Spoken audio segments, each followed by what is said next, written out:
Hello painters, welcome to another Watercolors with Caroline and another painting using our water theme, Waterworks, this spring. Today we're going to be painting a little wooden fishing boat picture taken in Poland from the Facebook group Free Reference Photos for Artists, and this is photographed by Derek Burnett. Lovely little, I love the colour, yellow boat with a dark sort of reddy brown bottom to it. And we'll be looking at reflections in the water too. So we're working on an 8-inch by 10-inch painting today, a little bit bigger than usual. So join me and let's paint together. So we're going to start with the bright yellow.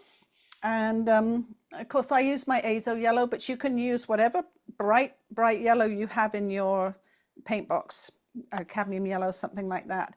And we're going to put all the yellow on the boat first, and we're going to put the yellow in the reflections. And then we're going to mix some burnt sienna with the yellow to make these reflections here. Just the first layer. Now, the first layer is kind of light, and then we'll be adding darker layers. So I'm hoping that painting the boat is pretty straightforward. You know, just putting down your bright colors, and one by one, we should be able to manage it. Now, the reason I made it 8 by 10 is it gives you way more space to get all this detail in. And I thought it was time to maybe just try a bigger painting. If you haven't gone bigger, that's okay. I'm going to start with my number 8 brush and get some yellow ready, plenty of yellow ready, because we've got quite a bit of boat to cover. And you've probably learnt by now, you need to have your paint nice and wet so that you can cover a good amount of the area you're painting without it drying up or getting streaky on you. So I usually get a couple of brushfuls of water, then a brush full of paint, and get a nice, we want it nice and strong. We don't really want to do a second layer on the boat on the yellow. We want it to go down nice and strong first layer.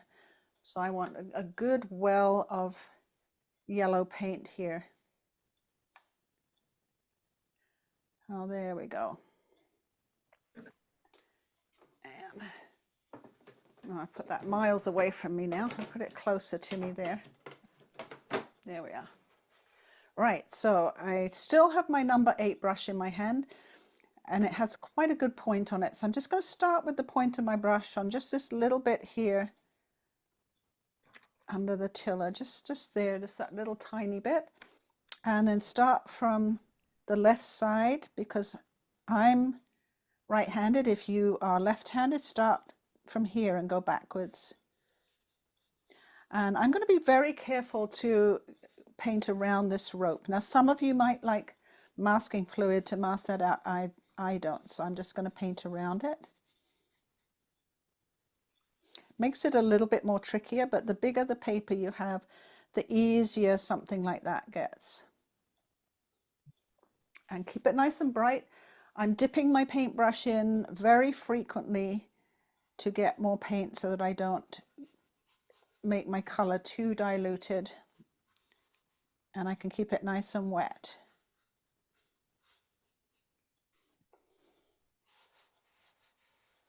And take it slowly.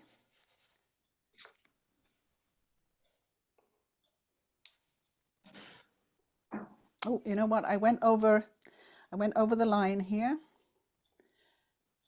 And that's okay, but the bottom half of the boat is going to be the reddish brown color.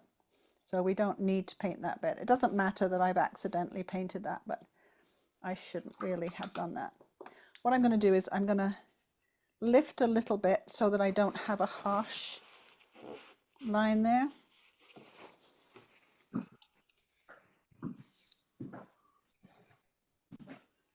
And then we have this bit here. Again, I'm going to paint around the rope. And then over to the other side.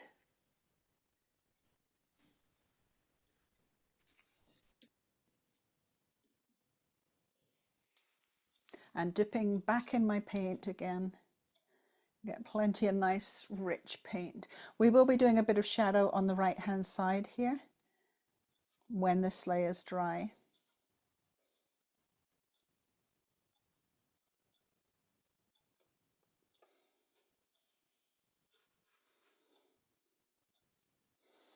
Just making sure that's all nice and bright. Do we need to zoom in a little bit? There we go. Zoom in a little bit.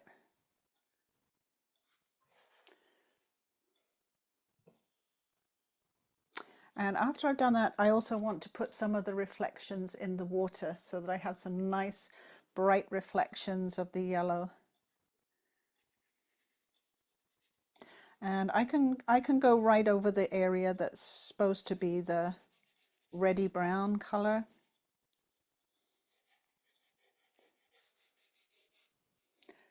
So I'm wiggling my brush back and forth.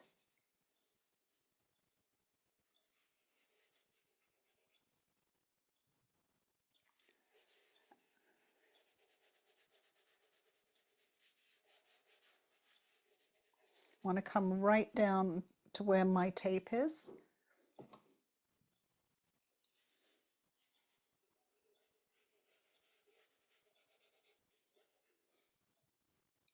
And I can add to what I see on the photo. I can add a little bit more here and there. Even if I go over these with the blue-green, it'll give it a nice look underneath. And what I want to have is a little bit over here on the right hand side, because I don't want it all too yellow on the left hand side. I want to have a little bit over here. So I'm going to use a dry brush over here, which means I've got a yellow on my brush. I'm going to get a little bit off on my towel. And then I'm going to put my brush on its side and kind of like just drag my brush over the paper here to get a little bit more of a dulled yellow. And again, if I go over some of that with the blue, it will still look bluey green underneath. I'm going to have a little bit more, just a tiny bit more strength some places.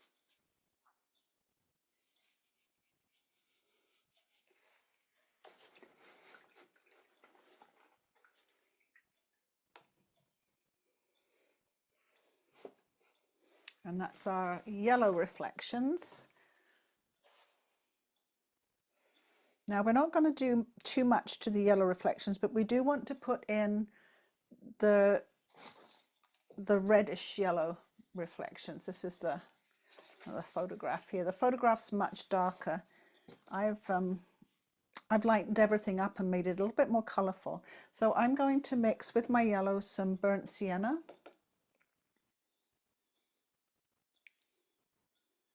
And this is my first layer. It will get darker.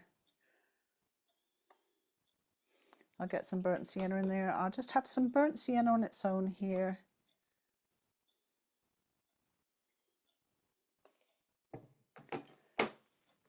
And while the yellow's still wet, I'm just going to put those darker shadows in, back and forth, wiggling my brush. This is the yellow mixed with the burnt sienna.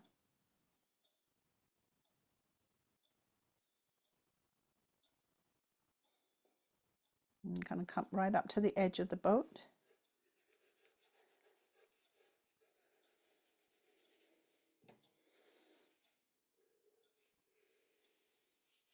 Make sure I get a nice crisp edge on the boat there, and you can have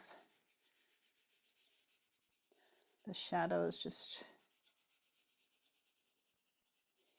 there's not as many of them on the right hand side. Let's get my camera over there a little bit. It's a lot more bluey green over this side, so I'm just going to put a few in over here. There in the photo there's not many, but again I want to have some balance to the painting, so I'm inventing a little bit more over there.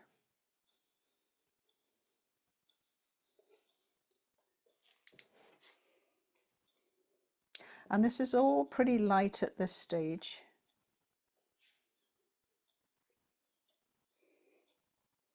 But it gets us started.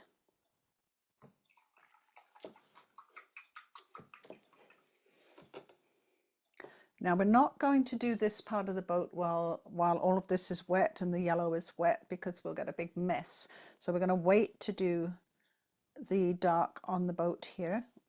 When you're ready, when you've got your reflections and your boat in, we're going to do the inside of the boat with the blue once you've caught up to me. So I'll just patiently wait for you. So we're going to start with the Phthalo Blue. And I grab my blues over here. I still have all my blues over here from the Kingfisher.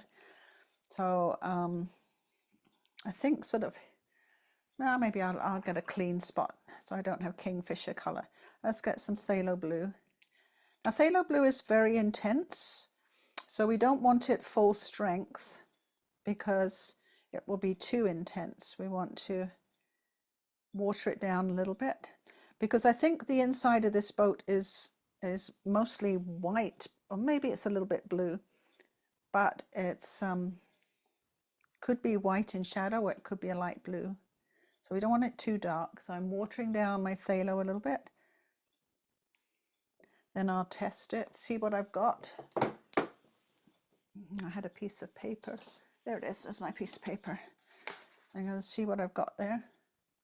And the phthalo blue really lightens up when it dries, so I think that will be pretty good. And I want to have my photos right beside me. And I can change my paint trays around again. There we go. So let's start with this part in here. I like to start with the bigger parts. I'm not going to paint the dark hatch. I'm going to leave that for a moment. And be careful where all your lines are, because there's the top of the boat coming around here, and we don't want to paint that by accident. And I'm adding a bit of water to that because this side is a little bit lighter. There's a little bit more light shining on it.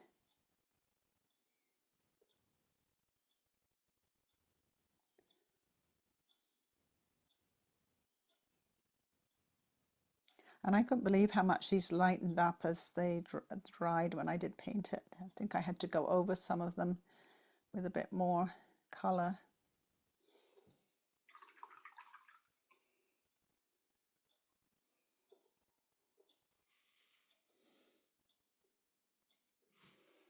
I'm just looking at checking my reference photo, make sure I get the colour in the right place, just along here. And then the bottom of the boat is slightly lighter.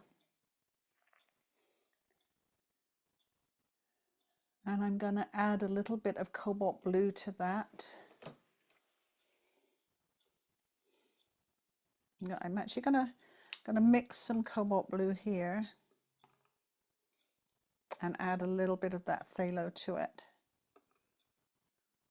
And some water. I got my little number 4 brush. You could even switch to a smaller one if you wanted. And I'm going to go along the top here. Whoops. Still want a little bit more water. I want it quite light.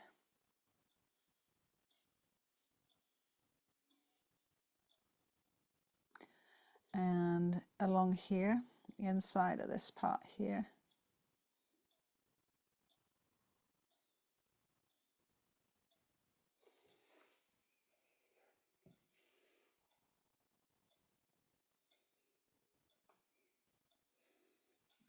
Where's my, looking for my,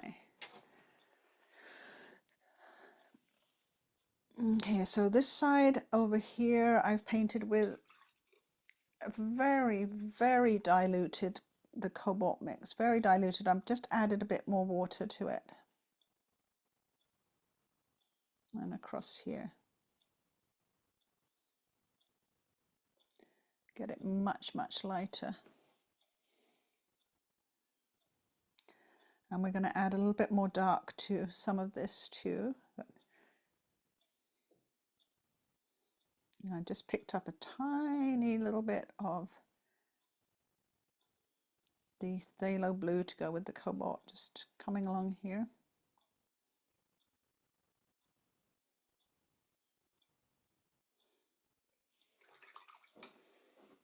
And again, I've got very diluted Cobalt on my brush now, and I'm going to come along here.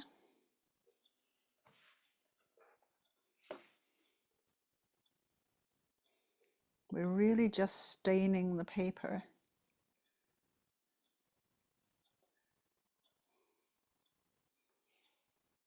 Very diluted Cobalt, put a little bit of shadow here. And this kind of coming up here. Leave that white. We're going to have shadow on this side. So the Cobalt here.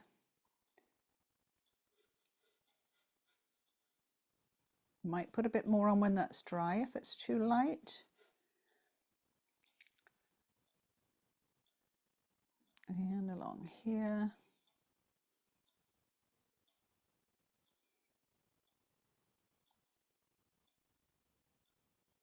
And we've got a little bit more to put on the inside there. The floor of the boat, again, very, very light because the sun's shining down on it. So I'm just using the diluted Cobalt, lifting a little bit up. We might need to put a little bit more shadow in when this dries, and that's fine. We'll just wait till it's dry to do that. And just check in a little bit there. Wash my brush. There. And we'll wait till this other part's dry before we put the darker hatch in there. The clasps are, I think, like a chrome, so we're just going to leave those little clasps white when we're going to try and paint around them carefully. I might put just a little bit of shadow on the top of this aft deck there. It should dry so light that you won't really be able to tell if it's white or blue once you've got all the dark background in. I'll take a breather while you paint in your blue shadows. Just check my notes. I'm going to get my number 2 brush. I know you're probably not caught up to me, but doing the life preserver's pretty direct painting. And don't forget there are white reflective tape going around it, so I'm going to, with my number 2 brush, just be very careful to leave that white showing.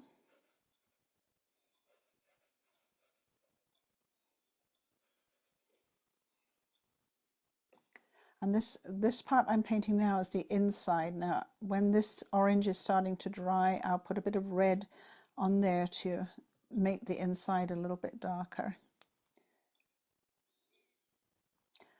And then right here is a place where you can tie the rope, just there where I'm painting now. We're not going to fuss too much with that. Put that in a nice bold orange. I'm going to get a little tiny bit of red on the tip of my brush, and I'm just going to let it wet and wet blend into that orange, just there to give it some three-dimensional look to it, some shadow. Wash my brush, dry it off a little bit. Just use my slightly dry brush to just blend that in just a little bit more. Take a bit more Cadmium Red on my brush, just on the tip of my little number 2 brush. Not enough of it, grab a bit more. And just put it in here so there's some shadow on the underneath here.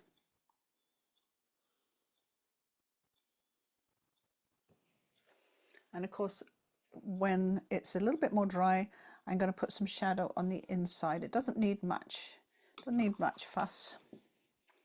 That's enough for it.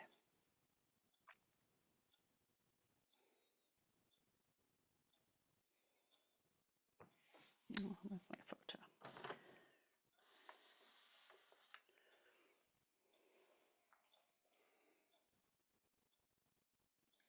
I think, in the photo, just looking at my photo, there is a little bit of it showing on this side. I haven't drawn it because I probably didn't even see it, but there's a little bit just there. If you want to be super accurate, there's a little bit showing on that side as well.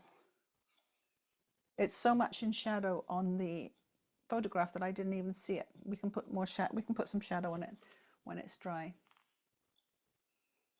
It does give it the complete shape to have it poking out of the right hand side there. Now there's one other little spot where we can use the orange, darken down a little bit. Just getting my photo. There's a rope just around here. Now we don't need to do a lot of detail on this rope, but if we mix that orange with a tiny bit of burnt sienna so it's not quite as bright as the life preserver, we can just put an indication of that rope in with the orange. Like, we don't have to go into all the detail. I didn't go into, where's mine on? I just kind of did a bit of a rope shape here with a little bit of diagonal lines on it. I didn't put a bunch of detail. It depends whether you're a detail person, of course, but I'm going to get that cadmium orange that I've got, and I'm going to mix a little bit of burnt sienna with it to dull it down a little bit. And we can use this mix again. And while I have all the clean colors here on my palette, I'm just going to put, that rope kind of comes around that part there, and it comes down to some rope here. And you know what, that's good enough. That's a good enough indication of what's going on there, unless you want to be super detailed.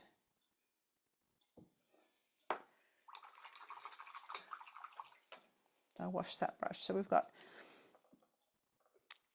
the orange. Oh, and I tell you what, my orange is probably dry enough now to put a little bit more of the shadow in. Just tested it. So where it comes on the inside here, I've got just cadmium red on my brush, and I'm putting it along the inside of the life preserver. I'm not going to leave it just hard edge like that. I'm going to wash my brush, dry my brush off a bit, and use that slightly wet brush to just get a soft edge on that as it comes down on the inside. Just gives it a three-dimensional look.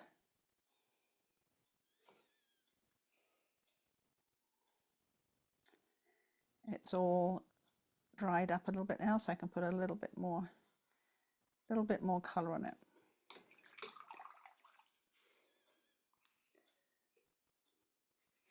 There's also a bit of a white highlight here. We can put that in later with some white, or we can scrub it out later for the highlight. The next thing I want to do is the tiller. That's another little tiny detail. I'm just going to use some raw sienna mixed with some burnt sienna for that. It looks like it's just wood, varnished wood that's very weather worn. So I'll get my raw sienna. I'll put it next to my burnt sienna here because I'm going to use both of them.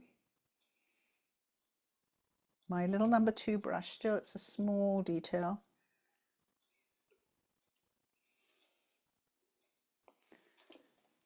And the first thing I'll do is I'll put on the raw sienna on there. I'm not going to make it as weather worn as the photo. We're sprucing our boat up a little bit. So this is just plain raw sienna, no fussing. I'm going to take a little bit of the burnt sienna on the tip of my brush, and just at the back here, I'm putting a little bit of burnt sienna in there, wet and wet. There is a blue part to the top we can put in later, and a grey part under here we can put in later.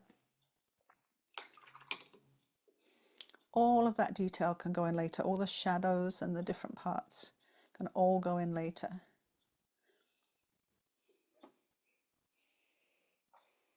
If I want the top a little bit lighter, I can suck a little bit of paint up while it's wet with my brush. Just along the top.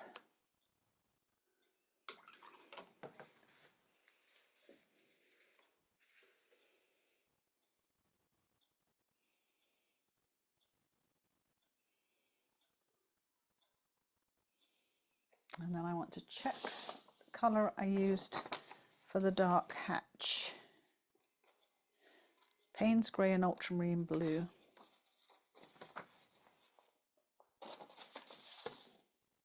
So, oh, I have a nice batch of Ultramarine Blue here. I can use that. Get my bigger brush. I'll wet that up. That's from last week doing the Kingfisher, so let's wet up that Ultramarine Blue.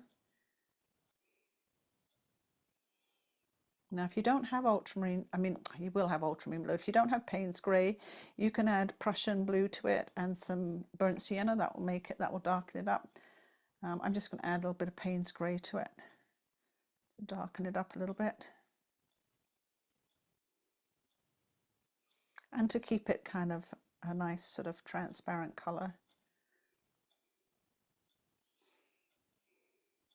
I might add a little bit of Prussian in there too. It's quite a dark hatch.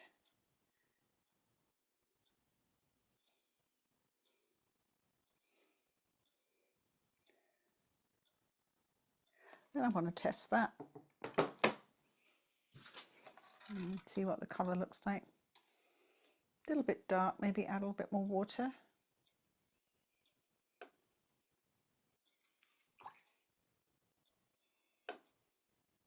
There. I added a bit more water to it so it's not too dark. I can always add a bit of shadow later. And I think I'll go back to my number 4 brush.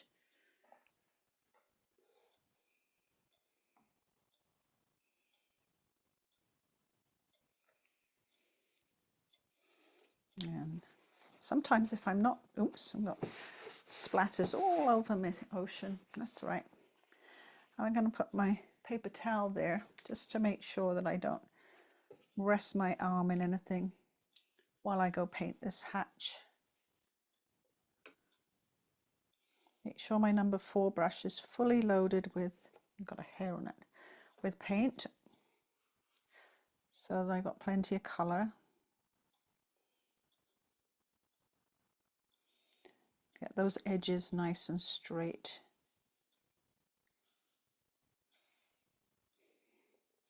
If you don't dip in your paint often enough, you run out of colour and then it goes lighter and lighter as you paint, so you have to keep dipping in to keep it nice and dark.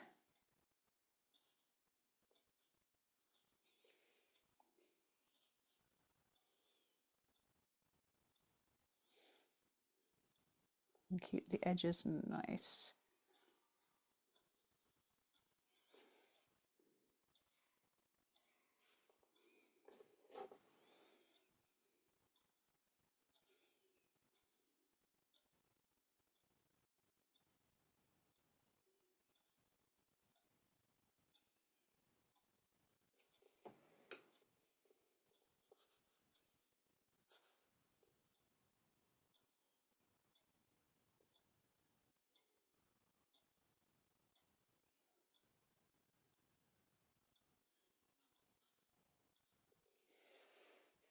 There.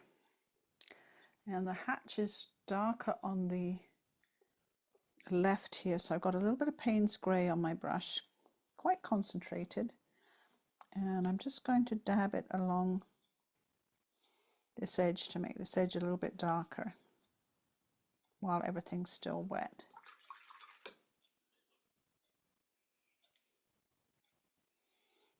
And just blend that in.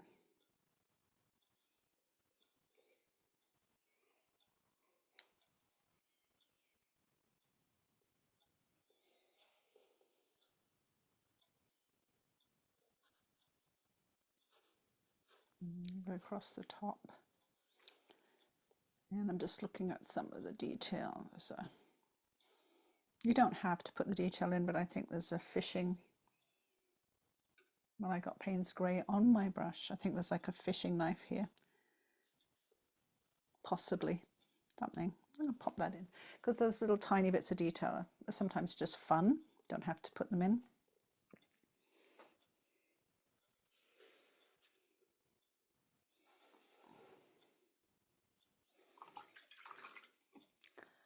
And that same, the Ultramarine Blue and Payne's grey mix. I'm going to get my much smaller number 2 brush because there's a little bit of inside of the boat right here that I want to put in.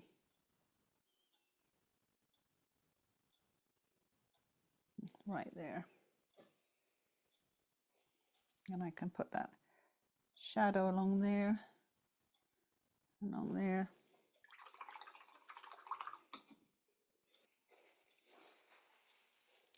I'm talking about this area here. Kind of, I haven't got it very, I've kind of gone uphill with it a bit, but I'm sort of putting this shadow in on that, my very, very thin liner brush. And then there's a little bit of shadow here. Put that in.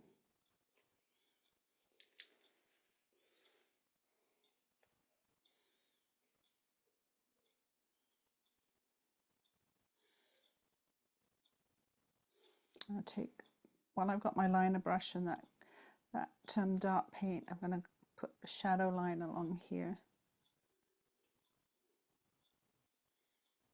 Here. And there's also one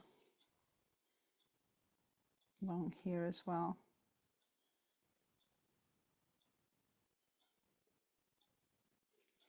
Just like little, just while I've got the brush in my hand.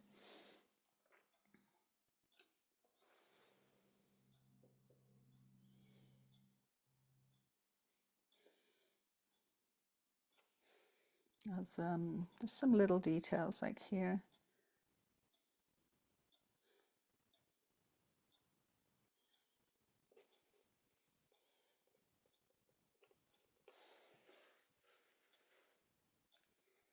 So we don't, like I said, we don't need to put in all of the details, just a few little ones here and there, just help make it look authentically boat-like.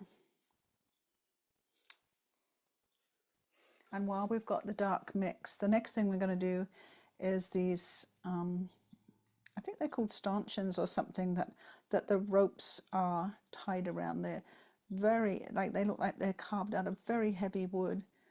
It seems overkill for this little tiny boat, but there you go, that's what's there.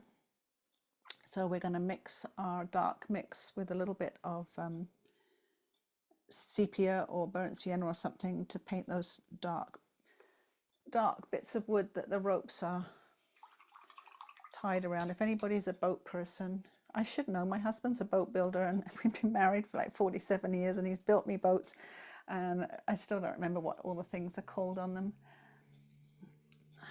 I always have to ask him. I'm looking at little shadows at the moment. Well, I have this dark colour. There's shadow under the tiller here. I do know that's a tiller. Right there. And at the top of it, it's more of a lighter ultramarine blue. So I'm just going to get the ultramarine blue for the top of that. Just here. Oops, that's not light enough. I need to take a bit of paint off of my brush. There we go.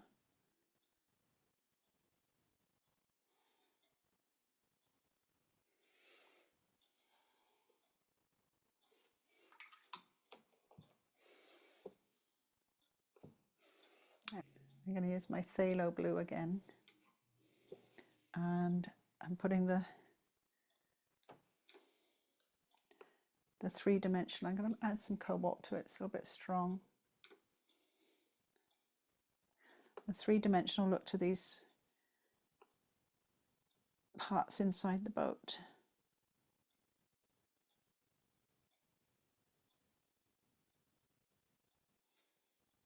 And we've got some shadows from the ropes. I'm mixing a little bit of cobalt with my Phthalo Blue just to tone it down a little bit. There's another one here. A bit more water.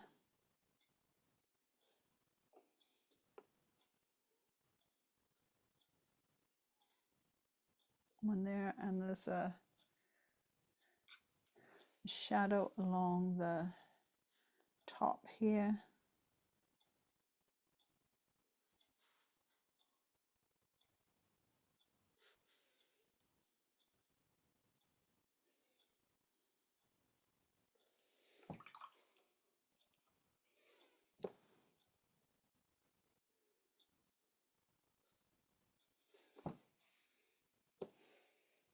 And take a little bit of Ultramarine Blue to put the structure of the boat in. And some shadow behind those ropes.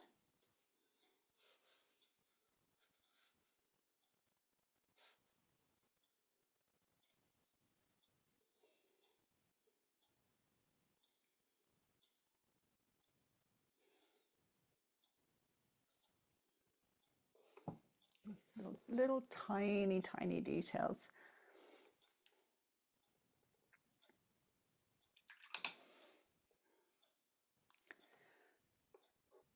And I don't know if you're ready, but I'm going to do these little dark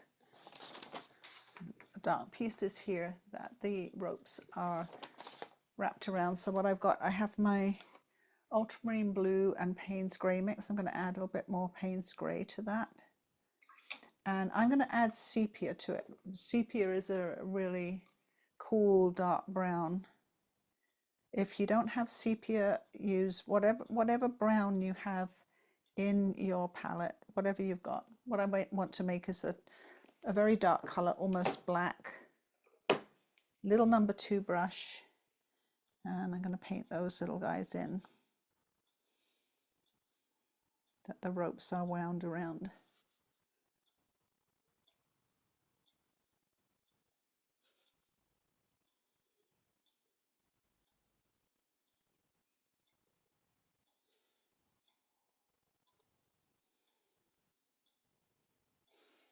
We can put detail on the ropes later, like a little bit of diagonal stuff.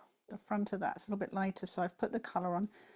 And with my thirsty brush, it's going to suck a little bit of the colour up on the side that's a little bit lighter. That's the easiest way to do anything that's three-dimensional, is put your colour on and then suck your colour up with a thirsty brush. Way easier than trying to control it all when it's this tiny. I'm going to do this one over here. Leaving space for the rope. The top's a little bit more blue than the sides because the sun's shining on it, so I just got some blue on my brush for the top. And again, this side here is a little lighter, so I got my thirsty brush, just picking a bit of that paint up. Sorry, you probably need me to zoom in even more. Zoom in a little bit more. And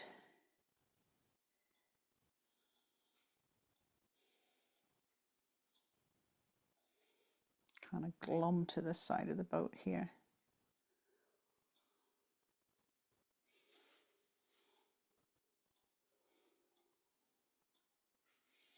There's a bit of rope coming down here. I'm also sort of painting in the edge, just the edge, very lightly of the rope.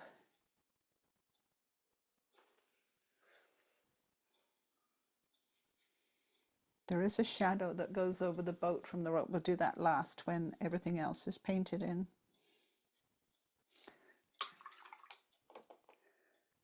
And I'm going to take off a little bit of that paint on the side that's facing the sun. And then there's one more over here. It's in the shade, so you can't see much of it at all.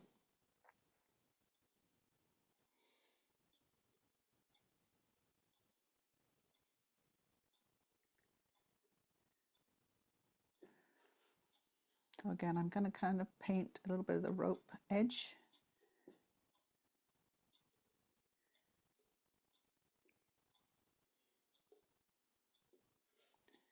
And a little bit of the pattern on the rope, just some little diagonal lines.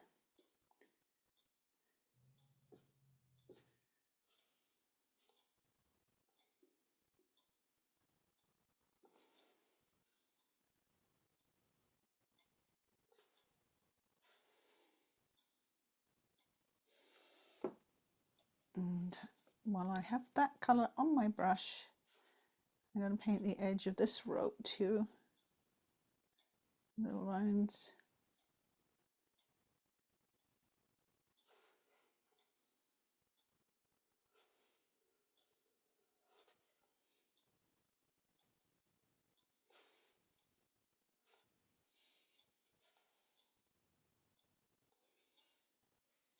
There. Right, that's enough. We're almost done with the fiddly detail. Here, here.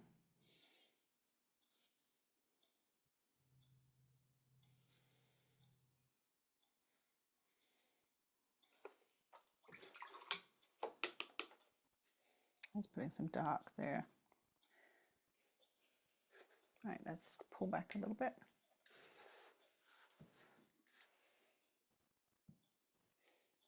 So once you've got all of that detail in, then we're going to paint the dark part of the boat, because I think all of your yellow will be dry, all of your reflections should be dry, all of the inside of your boat should be dry, so we're good to go for that part. So I'll just let you catch up, and then we'll do the dark brown part of the boat. There's a little highlight on this life preserver. I got my little lifting brush. I'm just going to see if I can lift out a little highlight. Yes, I can. Just on the side there where it's shining in the sun, because it's that reflective kind of plastic.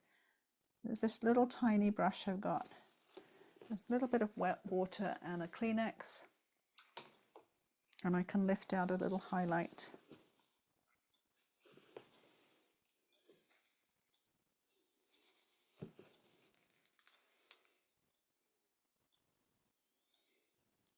And that's enough. Just a little tiny highlight there gives an indication of what it's made of and that it's rounded. If you don't have a little scrubby brush like this, they're really cheap. You can just buy a little brush made for acrylic painting that's short and stubby like this, and fairly firm and springy, but not, you know, not too hard that it's going to scratch your paper. And they're really useful for just scrubbing out paint if you need to take color out.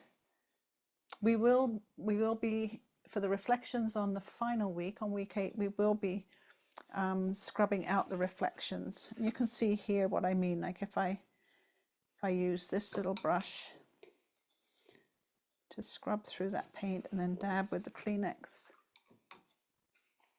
we can get nice reflections on water with that method. So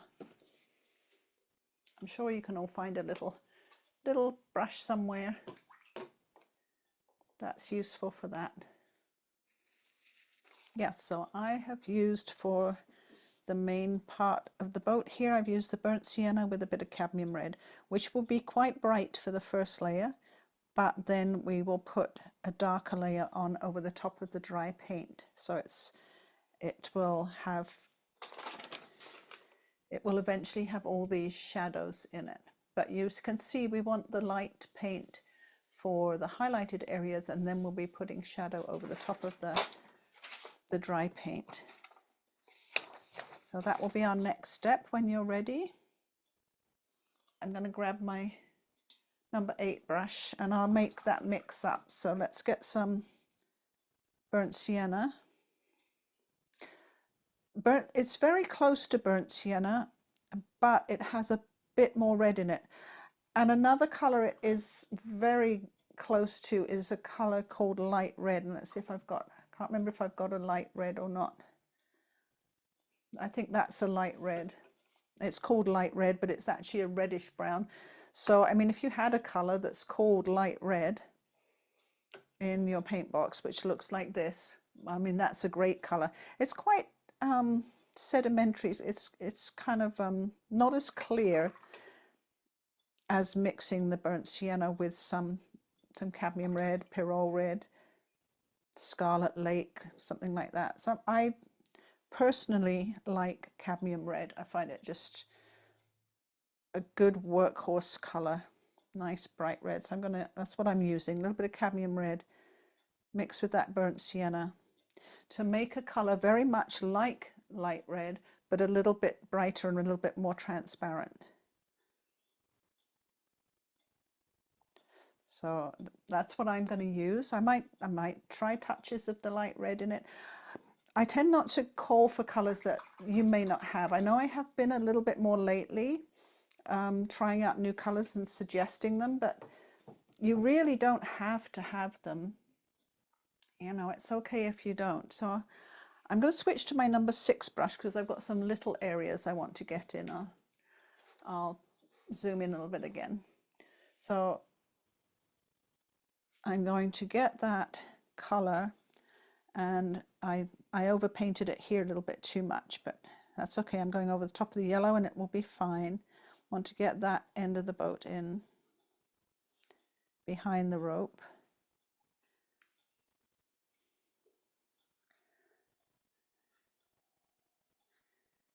And then just remember where your line is. Don't do what I did and paint in the wrong area. Check where you're supposed to be painting.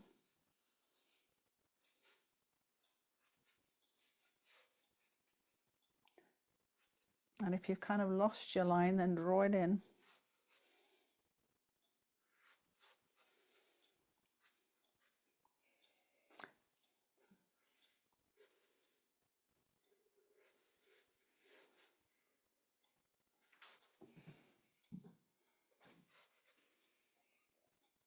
And I haven't, sin of sins, I haven't made enough paint, so I'm going to have to make a little bit more.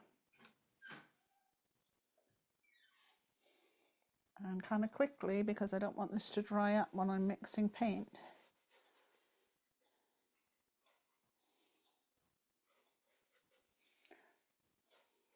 So make sure you fill your brush often. Nice deep color, get right down to the waterline here.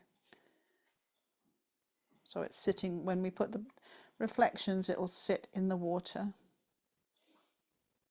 At the moment it kind of looks like it's divided away from the water, but we'll fix that with the reflections.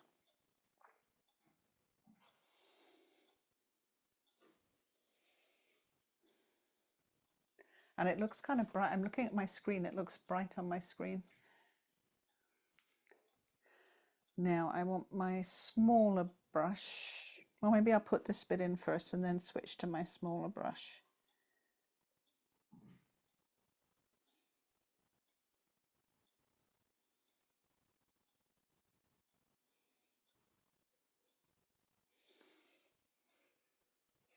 Now you can already see a dry line against a wet line where I stopped to mix more paint, which is why I always say mix enough paint, because if you have to stop, that can be really difficult. I'm going to try and ease that paint back.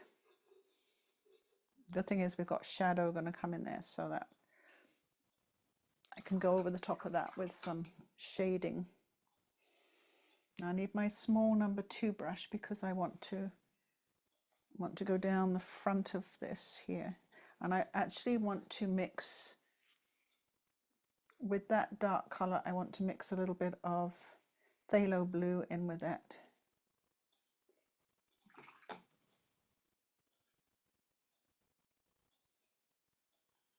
So I've got my, to bring it over here, I've got my my reddy brown colour I mixed, and I've mixed a little bit of Phthalo Blue in there because this is much, on here is much darker. It's in shadow down the front here.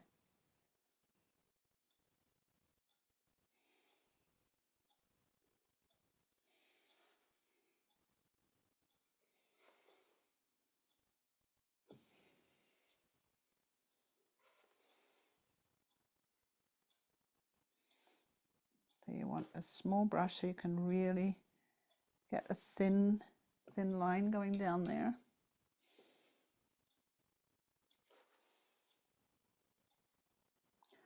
And it's going to flood over into the right hand side. And that's okay because the right hand side is in shade.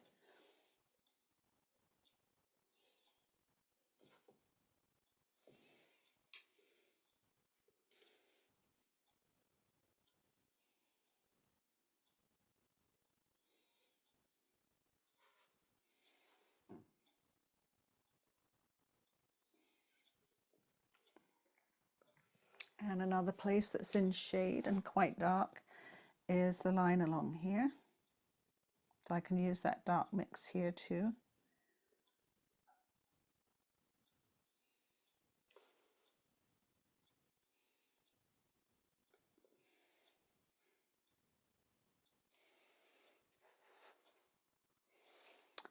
And the rest of it is much lighter coming along the side and along the top here. So I'm going back to watering down a much lighter mix.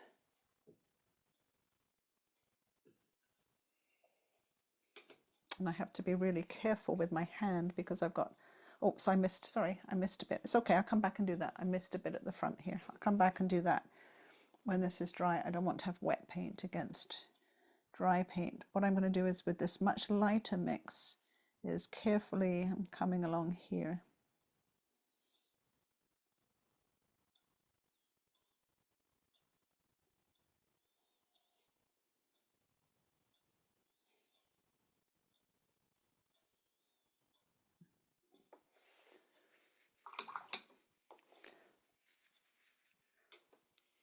So what I want to do is put this on and then dab some out because it's very light. So I've put that on in one go, but I'm going to dab some out with my Kleenex just where I want it much, much lighter.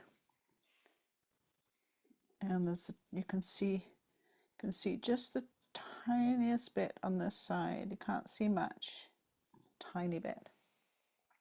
Now as it comes around the side, it's quite light at the front and a bit darker at the back. So I'm going to transition between my dark paint and my light paint as I come from the stern to the bow. So we're going to start with the darker one. I'm going to make sure I'm not, hopefully not leaning in anything wet. I'm going to start with my dark paint back here.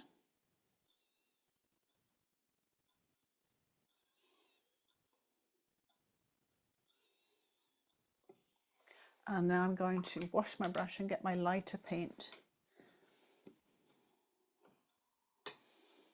And I come around here.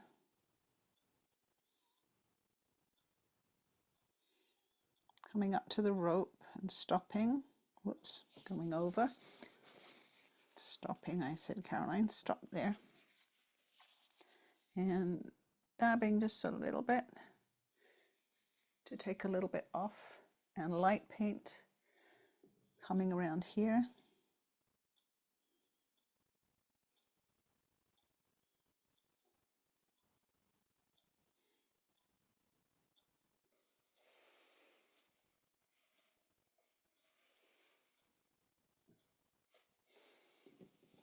Stopping to pick up a bit more paint and being but I'm trying to be really careful of is not getting my hand in the paint. So I maybe want to start here and come back. And I have got my hand in a bit of dark wet paint here. Whoops, a little bit wet.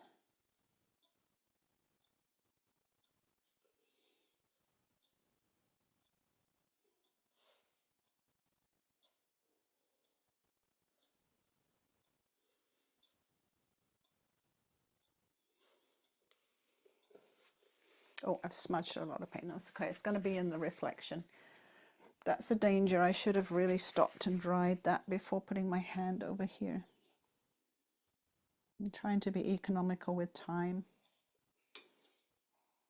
and not have to get the hairdryer out too much. So if your paint's wet, be careful.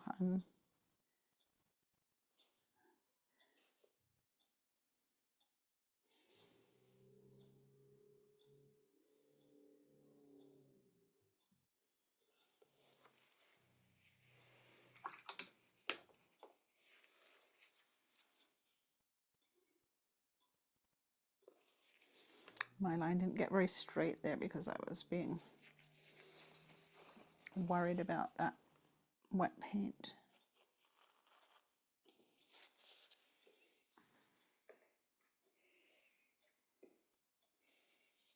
And I think I can do that bit since I'm mired in wet paint here. I might as well get that part onto.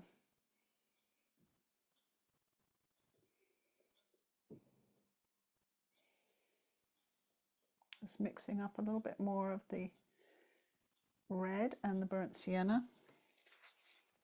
It is quite a bit lighter here, so I can add a little bit more water to the paint.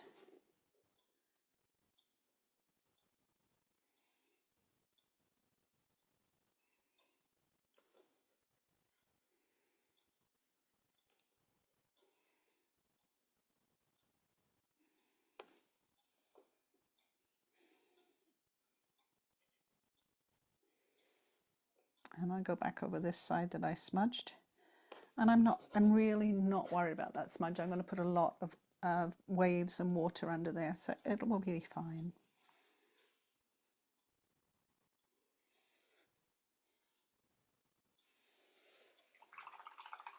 Wash my brush. Now I know it looks pretty light.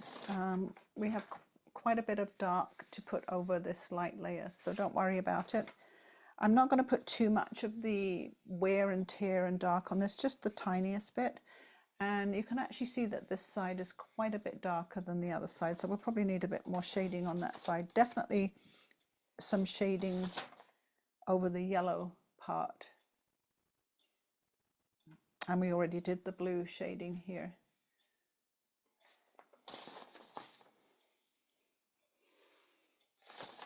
And I will think about what we're going to do next. Let's just pull back a little bit. And but the next thing we're going to do is we're going to darken the yellow side here and then put some shadow on some things. So you'll probably want to have yours perfectly dry to do that, because if you try and put shadow or darker paint on wet paint, it's not gonna work very well. And we also want to put after that we want to put some shadow in the water as well. The very last thing we'll do is put on all of the water around the boat, and the boat has to be perfectly dry to do that. So I will mix up the darker yellow for the other side. And I've said that you can use the Azo Yellow, and you can put a little bit of Phthalo Blue and Cadmium Red with it to darken it up. Now I mean a little bit. Let's find somewhere clean. Let's get this cleaned up. Have some here. Right. Okay, so we're going to have the yellow.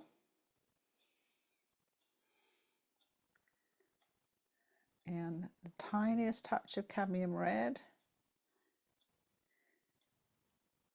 Oops, don't want too much, and put more yellow right now. It's very tricky to get enough blue in to darken that up. So I'm going to take a tiny bit of Phthalo Blue. And where's my testing paper? Let's test that. It makes it a kind of a greeny yellow color. Might need a teeny touch more red to that. What we're essentially doing by adding the red to the Azo Yellow, we're making a very light orange color, And if you mix orange with its complementary, which is blue, you will dull it down a little bit. So again, a little bit of blue. And test it again. Yeah, that's better. And it just needed to be a little bit more red. So you want a color that's sort of like this. And let's get our painting too.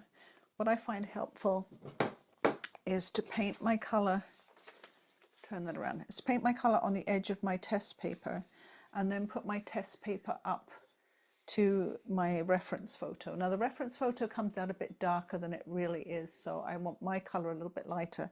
And I think this is close enough to darken up that side. Oh, don't, like the blue is extremely strong, so you can't put much blue into that paint. And I'm going to paint that shadow on this side here.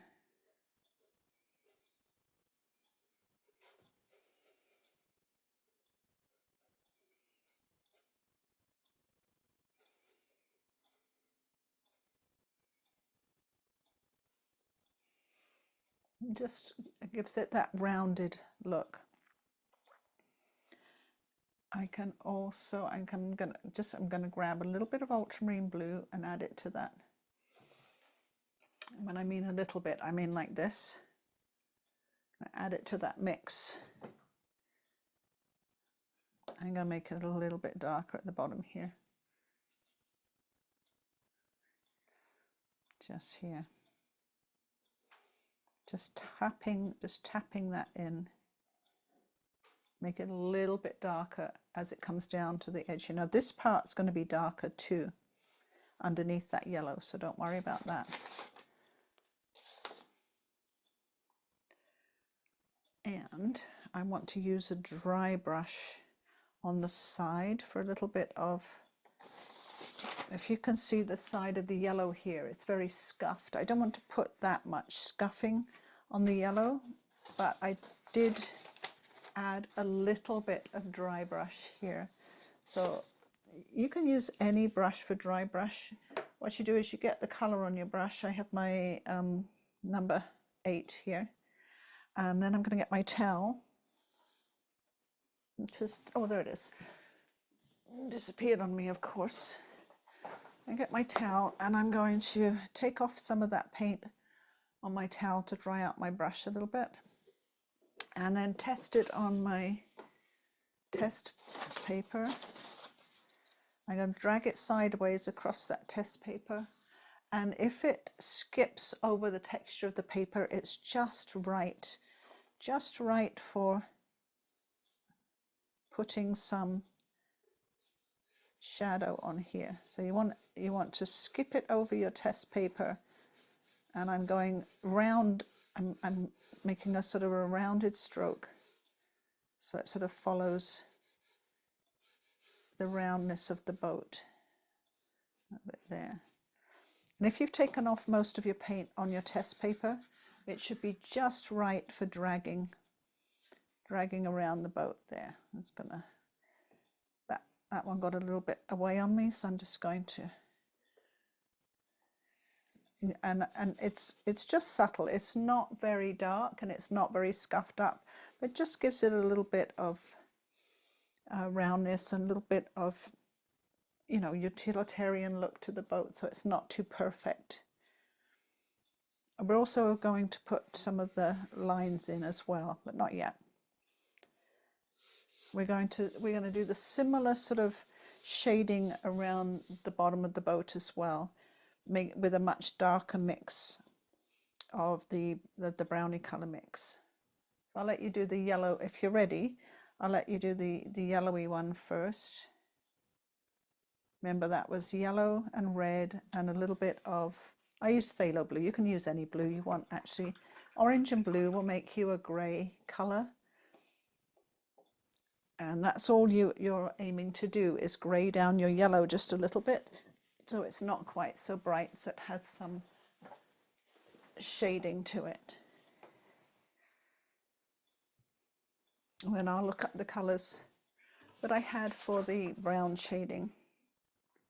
So I've mixed I've mixed some Payne's Grey with the Burnt Sienna and Cadmium Red to get that darker mix. I've got a couple of my Burnt Sienna mixes here. Let's get a bit more. I'll use the darker one, and I can grab some of this one and mix it in with it to make that colour, that Burnt Sienna reddy colour. And then I'm going to add a little bit of Payne's Grey to that to darken it up. I don't want to add too much. I don't want it too dark. A little bit more. I think that's dark enough for now.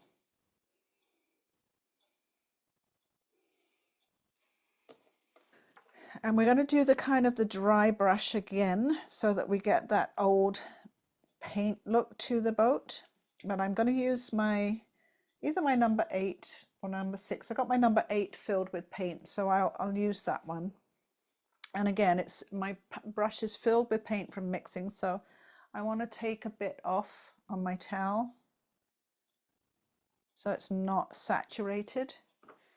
Thing is, you need to get it saturated first, otherwise it's too dry. And then I want to take some off on my testing paper so that I've taken a bit more paint off of there. And then I'm going to try and get those planks on. Let's see, my testing paper feels way more dry than my actual paper here. That's okay. What I want to try and leave, what I'm trying to leave is these light spots between the planks. So I want to try and leave those a light brown color. Oh, it's really not dry on this. It's weird, isn't it? It's lost its texture because I've got paint on it. That's what's happened. The paint's filled up the texture. So I'm dragging it around the boat, trying to leave those light areas between my brush strokes. And I'm kind of being very scrubby with my brush here. Now, as it comes up here, it's quite dark, so I've got a little bit more paint in my brush here because this top plank is pretty dark.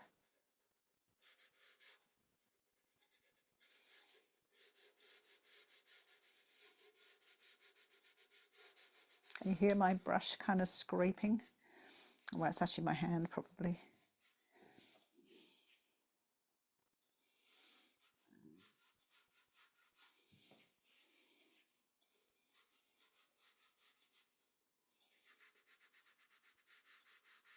What we don't want is a ton of paint on here because you'll lose your nice red underneath, the reddy brown underneath. You have too much paint on there.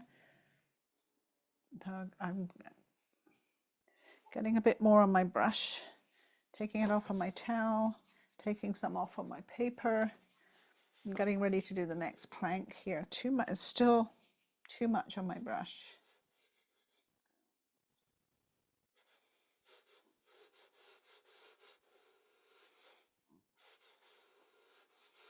Drag it around.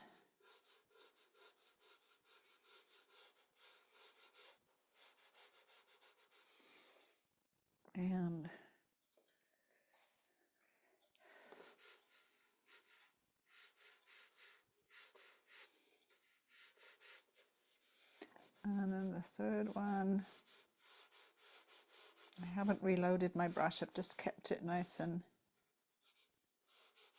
empty of paint.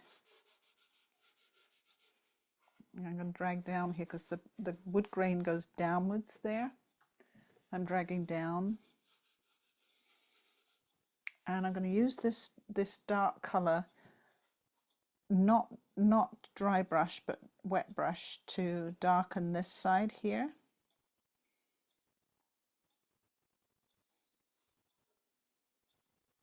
Because that side's really in shadow. I'm going to darken this a little bit too. Now, on the photograph, here is very, very shaded. So I can get a little bit more paint when I'm doing this part, and I can go a little bit darker, a little bit more paint on my brush. I'm going to darken up this area.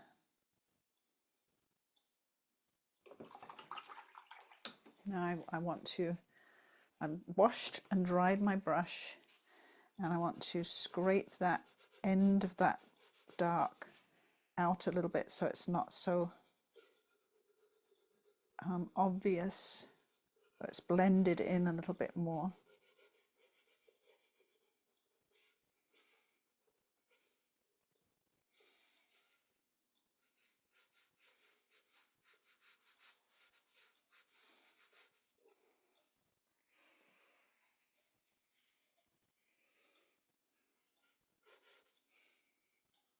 And I'm just darkening up this top plank's pretty dark. I'm darkening that up. You can go slowly and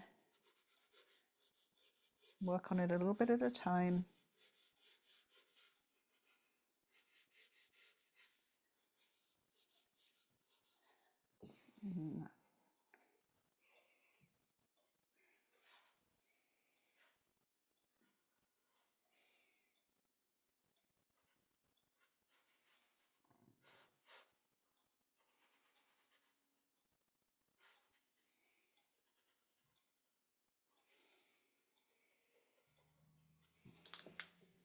And that's going to give it some shape. And if you feel like I'm starting to feel that the stern of this here is a little bit dark, I can wash some of that back. I'm just going to put my brush on there and just lift a little bit of that back with my Kleenex and my brush.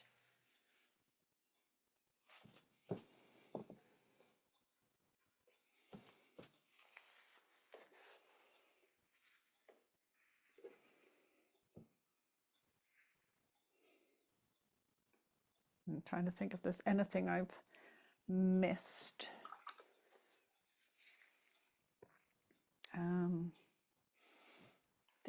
Think, Caroline. What?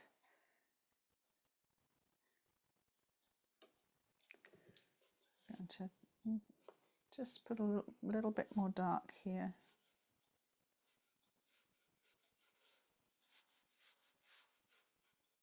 Oh, I know what I missed. I knew there was something. This has reminded me. We need some lines throughout the boat. So put my big brush away. And I want to go back to the darker yellow I mixed. I'm going to add a little bit of that dark brown into it. Maybe grab some of this orangey color, a bit of that dark brown. Got my long, thin brush. Maybe add a little bit of blue into that, just grabbing a little bit of blue on my brush. Want to make it that kind of grey yellow color. And I want to just drag my thin brush along those lines here.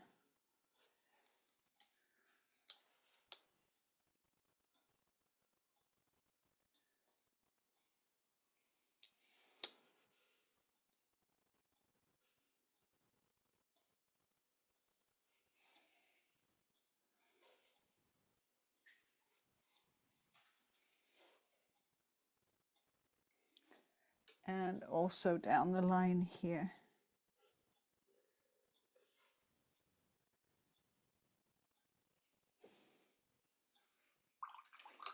I just put a few of those structure lines in with that lighter shaded color.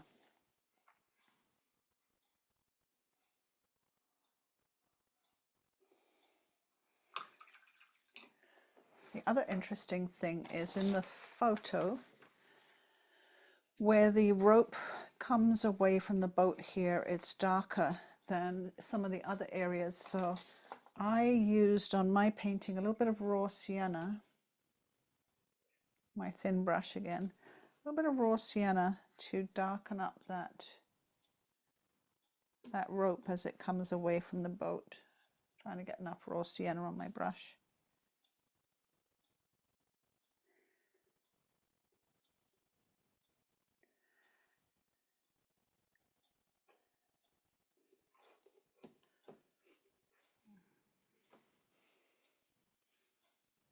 And when the raw sienna is dry, I'll put a few of those lines on the rope. The other ropes are quite white. This one on the top here, a little bit raw sienna-ish. And these ones are more light grey over there. They're fine.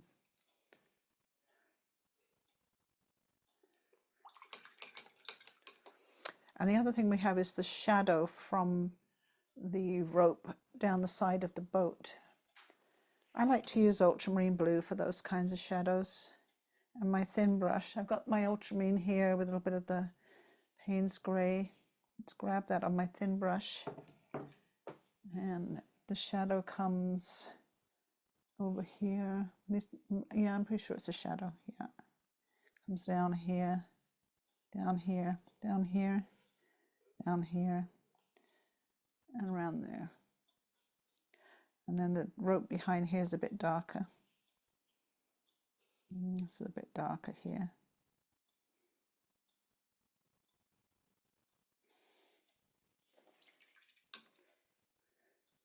There is no shadow on the other side here. I don't see any on the photo. But one thing we've got to darken up is the reflections under the boat. They need to be a lot darker. So I'm going to make use of whatever I've got in here for the ocean, because I'm going to use mostly ultramarine blue and phthalo blue. And this was my not my peacock, it was a kingfisher. And I know that had a lot of phthalo blue in it. It doesn't matter that it had phthalo green in it. That's a great color for the ocean too. So I'm going to get more phthalo blue and ultramarine, and with that get that ready for the ocean. Ultramarine is lovely for oceans, but it's sometimes a little bit too dull when it dries, and it can also be a little bit granulating. So the phthalo blue brightens it up a little bit and makes it more transparent and less granulating. So we've got the best of both worlds with those two. I want to have a lot because we've got a lot of ocean to cover. And to get the greeny look of the ocean, I want to just add streaks of yellow in there too. Now, I probably do the ocean in 2 layers. I've got loads of drips. Like I say, I never mix my paint over my paper regularly. That's not something I do because I'm splashy. Right, I want to have some yellow to add into the ocean, so I got streaks of green. So I'm going to mix up some yellow ready to do that.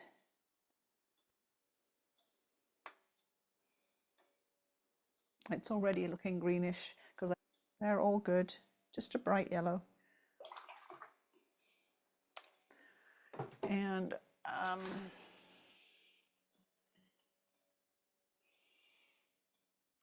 I worked on dry paper. Depends how confident you feel working wet and wet. If you don't feel confident, you could try working on wet paper. You will need a bigger brush. I've got my number 10 brush. I don't know if you're all ready for the ocean yet. And I'm going to start from the top and come down, because otherwise I'm going to be getting in the wet paint with my arm and everything. And I'll put my actual one in front of me. On my one, where you can see these bits of green, that's where I put the yellow in. And this dark you see here is dark paint painted over the top of the light layer. So I did let the first light layer dry, and then I went over with some streaks of darker paint to get that kind of look of waves. So the first layer will be kind of light. And I'm going to load up my number 10 brush and start. So your paint needs to be really, really nice and wet. Remember when we did that wash where we, you know, had a flat wash. It doesn't need to be flat for this wash. I'm going to actually get my number 8 brush to put in some streaks of yellow. You know, streak in some yellow with my other brush so that I don't have to keep, I don't want to keep washing my brush out. Put that down there.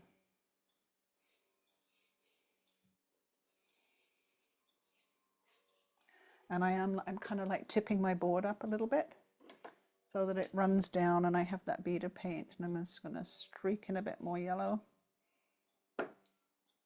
Grab another brush full of blue. And now I don't want it coming down too much here because I want to paint around my boat carefully. So to be a little bit careful, I got to put my board down again and be a little bit careful. Now I don't want too much dry paint, although we've got waves, so it's not too critical. But I have to be very, very careful when I come around here. I want to leave the boat without any blue ocean coming over the top of anything nice and light. And that's why you want your paint beautifully wet so that you've got lots of room to grab my yellow to work. Streak of yellow here. Load up my blue brush. Coming around the rope that's here.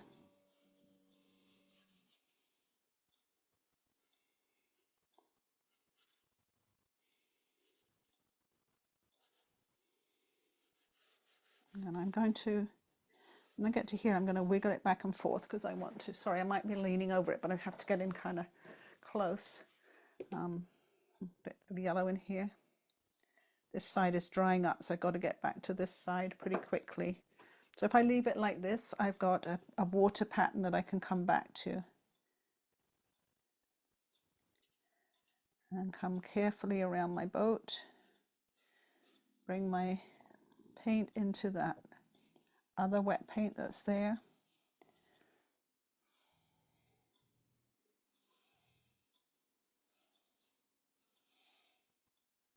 And be very careful now.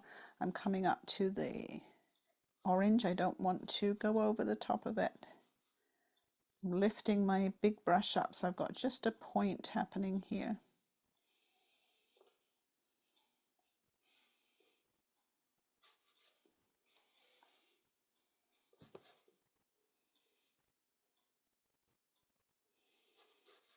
I don't know if you can see how wet my paint is. It's good and wet, so I can keep working.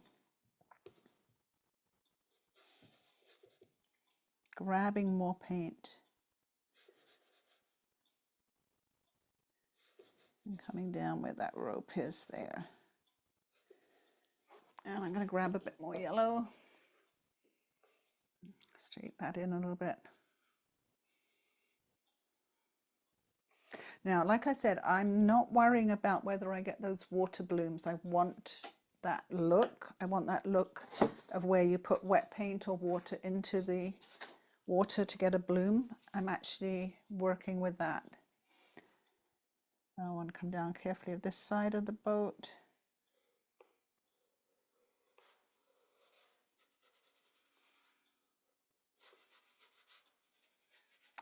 And then I want to have, I'm going to dry off my brush a little bit, and I want to have a little bit of that yellow showing here. I'm skipping over some of that with my dry brush. Just dragging. I dried off my paint. Just dragging across that yellow a little bit. And then back into some nice dark paint, or juicy paint. I guess I should say it's not dark yet. We will need another layer to get it dark.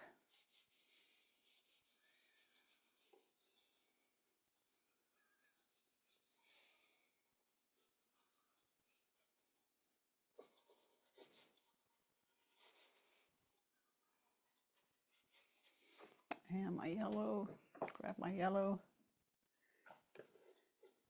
bring a bit of yellow in there. And we have to, I'm now lifting my brush up so I get a pointy look to my reflections here, coming in and out.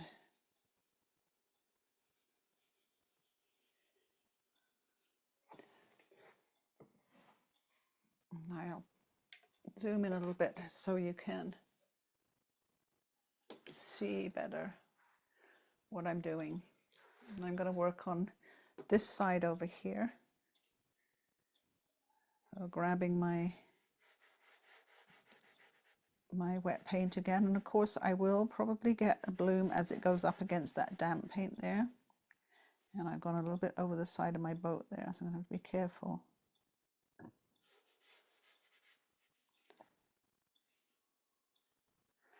And I also don't want to go over a lot of my yellow, so I'm going to go back and forth so I can leave some of the yellow showing. I'm doing my brush side to side like this and wiggling up to that yellow that I've got there in the reflection, being very careful where the rope is. I can also leave some white if I want to for reflections on the water, as long as they're horizontal, that's okay.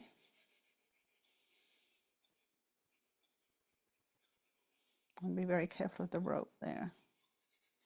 And that's where if you like masking fluid, it does make it a little bit easier to just paint right over the top of the rope.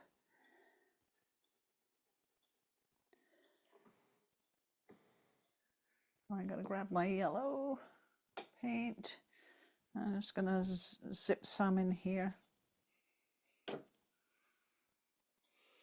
Grab my blue again, and I'm going to make sure that we go back and forth horizontally into that dry yellow paint.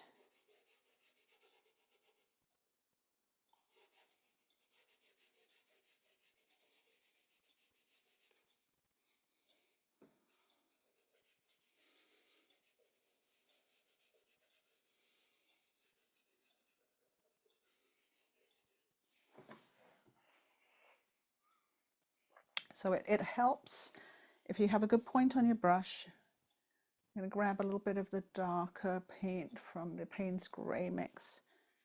Helps if you have a point on your brush and you come back into that yellow, kind of lifting your brush so that you just make you know, a pointed reflection with your brush as you come back into the yellow. That kind of transition.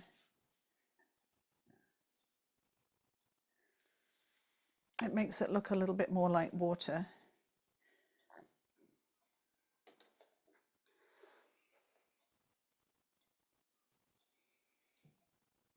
And you can see, let me zoom out again. You can see up here where I put the wet paint in the dry paint. That's what I was talking about, making that water bloom. Now as my paint's drying up, I'm going to take some water. I've just got clean water on my brush. And I'm just going to drag some clean water across there and see if I can get a water bloom happening in the damp paint. I don't want to overdo it, but I'd like to see if I can make some water blooms happen.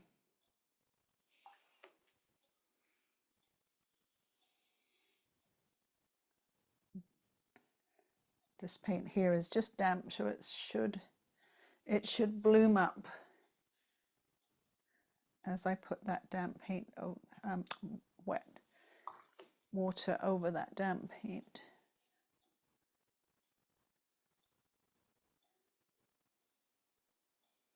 And I kind of want it up here behind the boat so that I've got all this detail here, and I just have something up here in this area of water to give it a little bit of interest to balance the boat. And it takes a while for a water bloom to form, so I'm going to have to just wait on that. There's another area I need to do, and that is the shadows, the water shadows under the boat. And I'm going to use the Phthalo Blue and the Burnt Sienna and the Payne's Grey to get a really nice dark reflection under there. so that the boat really sits in the water. So I've got Phthalo Blue, Burnt Sienna and Payne's Grey. So what I'm going to do is I have this area with Ultramarine Blue and Payne's Grey here. I'm going to start with that and get a bit of Phthalo Blue in there and some Payne's Grey in there.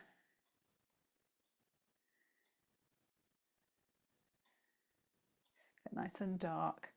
And then I'm going to add some Burnt Sienna, because I want that burnt sienna look from the hull of the boat, the bottom of the boat there, to actually be part of that water reflection, but it's got to be nice and dark. I got some burnt sienna in there, a bit more phthalo blue, and then I'm going to switch to my number 6 brush. I want a little bit more control. And I don't know if that's going to be too dark at the moment. I'm going to see. We'll put it on there. Take it in and out. And the underlayer is a little bit damp still, so I might get too many water blooms. So I might just take that up there with a bit of water on my brush and actually dry this area before I do much more of that one. And I think I want a little bit more greeny color into it, so I will probably add a little bit of yellow as well. I don't feel it's greeny enough, so a little bit more phthalo blue, that will help green it up, and a little bit of yellow. Yeah, that's greened it up a little bit. And over here I'm going to have, I've got my bluey, ultramarine bluey color. I'm going to put a little bit more burnt sienna here so I can have a mix of the greeny blue and the burnt sienna for my reflections. And this is very light. What I've got here is I've got darker waves over this, so I have to dry this now. There's no way I can go on now without drying it. I did want this wet happening here, but I don't want too much wet happening down here. And I would like to put the dry waves over the top. So while you're probably frantically trying to get your ocean on, I will just mute myself and I'll dry mine so I can go on to the final stage of putting the dark ocean on. There we go. What I'm going to do is a big bold move and putting on these nice dark waves and these dark reflections. So this is sort of the final touches, and quite scary because you have to be quite confident and just bold with your brush strokes. Once you've put them on, you can't sort of fiddle and play around with them. So I've said for the really dark waves, we're going to add Phthalo Blue, Ultramarine Blue and the Azo Yellow, which is pretty much what I've mixed up here for under the boat, but I'll mix up one more so I've got plenty. Again, over the top of my painting, which I would never do. I've got my Ultramarine Blue. Oof, it's brand new paint, it's very juicy. Phthalo Blue. Nice and strong. And some Azo Yellow. I'm going to add a little bit more Payne's Grey to that, just darken up a little bit more Ultramarine Blue. There, I think that's good. Because my Ultramarine Blue is brand new, it's really, really liquidy. Got my number 10 brush.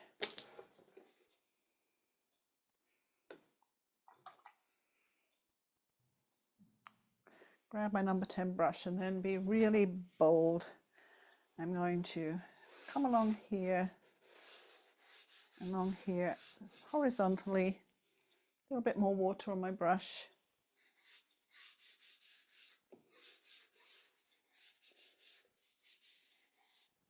And I'm just going horizontally to make a kind of a wave pattern, especially at the top of the painting here, so that I have an anchor at the top of the painting because I've got all this boat at the bottom of the painting, so I don't want the top to be too empty, especially up against the edge of the tape here.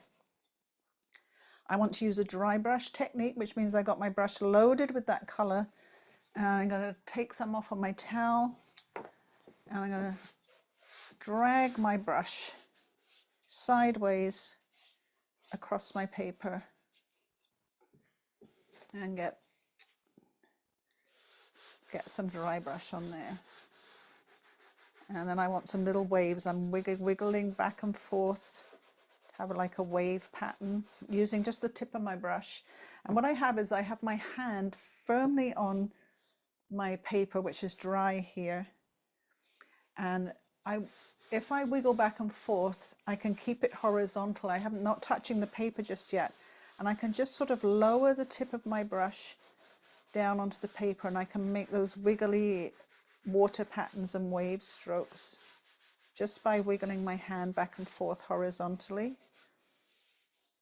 And I don't want to overdo it. I just want to get some interest back here in the painting, and back here. I can, for some of them, I can clean my brush, and I can use a wet brush to soften those waves in if I don't want them too strong, if I want them softer in places.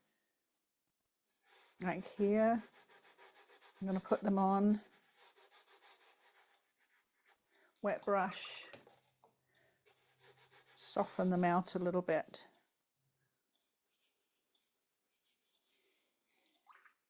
Wet brush, soften the waves. Now on the right hand side, I want it a bit darker on the right hand side here, so I'm going to go a bit bolder with those waves, gently up against the side of the boat.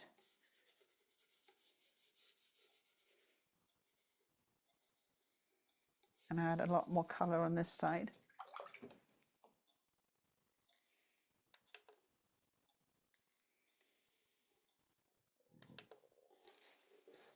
Get it so the light shining on it a little bit, not much I can do about that. And I'm going into the brown now. I'm just going to wet in wet. I've added a bit of that brown mix, that burnt sienna mix, so that it mixes. And I know the light's shining on it, but I'm going to tip it a little bit so you can see the brown is mixing wet in wet with that greeny blue.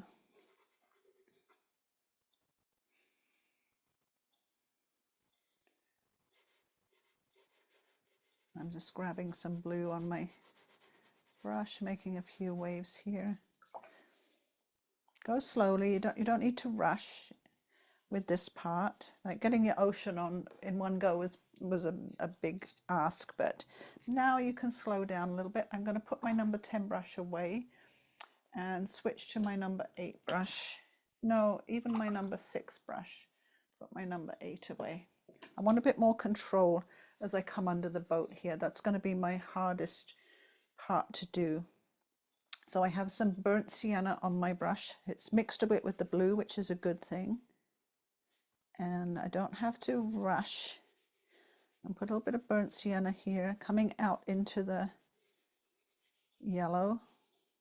And then I'm going to grab the greeny blue with, this one has the Payne's grey mixed in. Where I need to be careful is up against the boat here. Then I can pull it back into the lighter reflections. I'm going back to the burnt sienna and switching back and forth. Or any of my boat colours. I'm picking up some of my brown boat colour too. Come out horizontally. It's the horizontal lines that really show that it's water and reflections.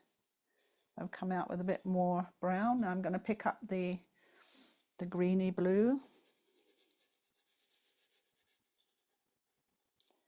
as I get up to the boat, very careful to get a nice line up against the boat. Sticking with the greeny blue, and we're going to come out here using just the tip of my brush.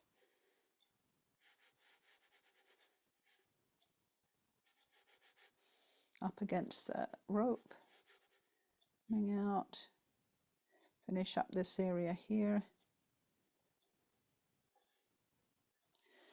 and pull some of these out a little bit further.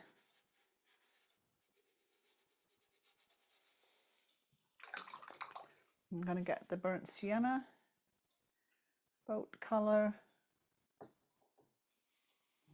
and just add a little bit more and grab a little bit more burnt sienna color, a bit cleaner. I'm just going for some cleaner burnt sienna here. And just pulling that out a little bit more here. Mix it, letting it mix wet and wet with the bluey color.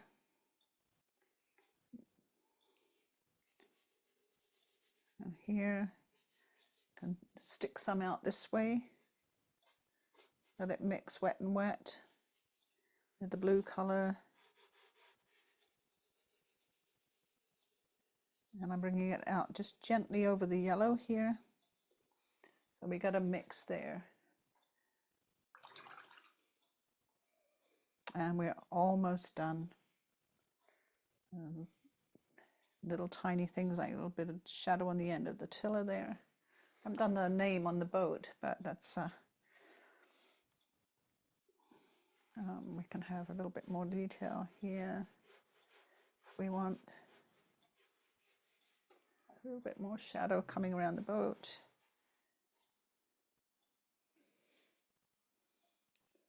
A little bit more ocean color. Maybe just adding a bit more coming out here. Always, if you feel it's too much, you can get a wet brush and just soften it in. Add some softer tones with your wet brush.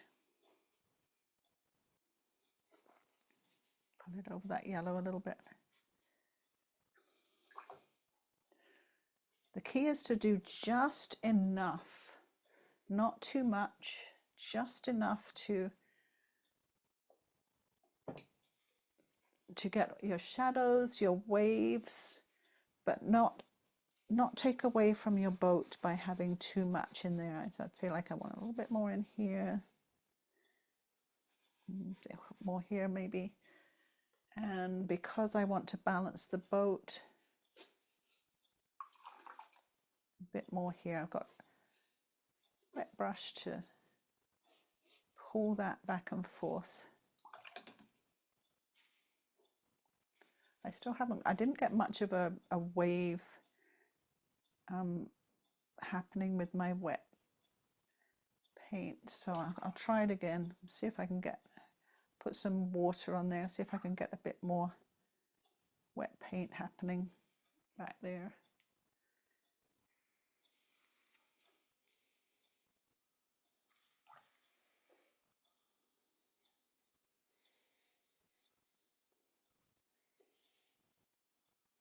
And try and connect without going over the end of my tiller. I want to try and connect that wave a little bit so it doesn't look like it just stops because the boat's there. Yeah, and I think much more than that is too much. I think that's enough. The only thing I need to do is the name on the boat. You can do that with a pen if you like, or you can do it with a brush. I have a nice micron pen, and it's sepia colored. And I did do my original one with a paintbrush, but there's no reason I can't use a pen for this.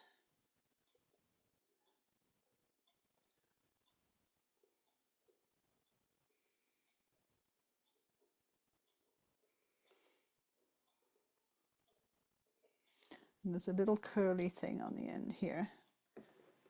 And you can barely see the name on the other side. So you can just do an S and some wiggles on the other side. That's good enough. And if you want to use a pencil crayon or a pen, you can put if you find it easier, you can put some of the little lines on the rope, or you can use a small paintbrush with some, you know, grey or sepia paint. That's up to you. But sometimes when you're doing a painting, a little pen can be a big help for things like that. And the nice thing is that I know that the Micron pens have archival ink.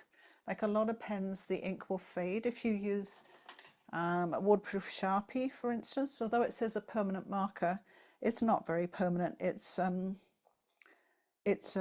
ink-based marker, alcohol ink-based marker, and it will eventually fade.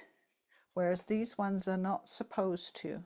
They are called archival, and that should be a sign for you that they're not going to fade. So I haven't noticed any fading in mine, so hopefully all's good. If I wanted, I can always add a little bit of paint to my rope, and sometimes just adding a little bit of shadow at the bottom of the rope. It's got a little bit of a brown color. I'm just going to add a little bit of shadow just at the bottom of that rope with a little bit of my brown or my raw sienna. So just little tiny details. I'm going to take off my masking tape just so you can see the kind of the clean edge and not all my mess over the edge here. And I like the masking tape over the brown tape because it protects it from the water and it keeps a nice clean edge on my painting. So if when I want to cut this off of the board, I will still have an edge.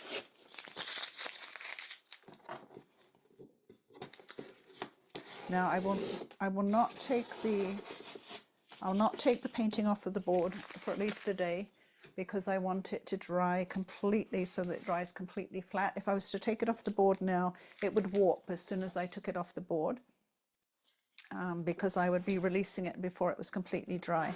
So I'll keep it on here for a day, and then I'll take it off, and it will be absolutely flat as a pancake, and it's been beautiful to paint on without it buckling or anything like that. So that's one of the reasons it is nice to stretch if you want to, but I'm sure all of you have managed just fine with your masking tape. And I'm really liking these boards I got from Dollarama. They're very, very nice and smooth and flat and clean. I think I bought 4 of them because I like them so much. So I've got plenty ready for our next lessons. Thank you for joining me again today and painting with me. If you got your paints out, I hope you enjoyed painting the boat and yours turned out well. I really enjoyed this little boat. It's a colourful little boat, kind of fun to paint, and I enjoy doing water reflections too. So see you again next week. We're going to be painting some surf, some waves, and water again. See you next week. Bye for now.